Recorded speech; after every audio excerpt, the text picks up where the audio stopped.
ici corriger l'exercice 15. Alors c'est le premier exercice sur le taux de variation ou taux d'accroissement. Donc c'est un petit peu juste pour que vous revoyiez un peu les définitions. Alors c'est juste un vrai ou faux. Donc pour la première question, on vous parle du taux de variation de la fonction f entre 2 et 2 plus h, et on vous dit que c'est ça. En fait, c'est exactement la définition. La définition du taux de variation d'une fonction entre 2 et 2 plus h, c'est exactement f de 2 plus h moins f de 2 sur h.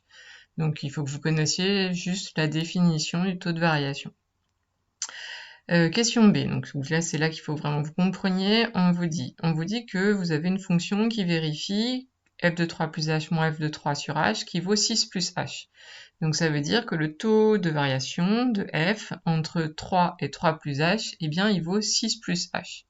Donc dans le cours, on vous a expliqué que quel était l'intérêt de ce taux de variation, c'était d'essayer de calculer des nombres dérivés.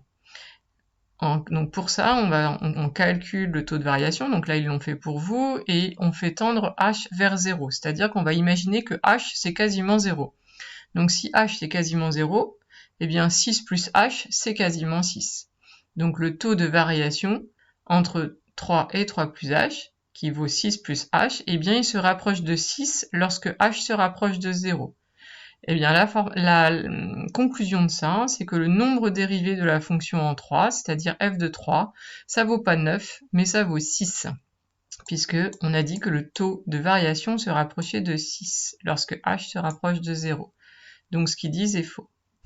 La petite c, ça c'est quelque chose qu'on a vu déjà depuis un moment. Si on dit que la fonction f vérifie f' de 4 égale 8, ça veut dire que votre tangente au point d'abscisse 4, a un coefficient directeur égal à 8. Ça, c'est la première définition qu'on avait donnée sur les nombres dérivés.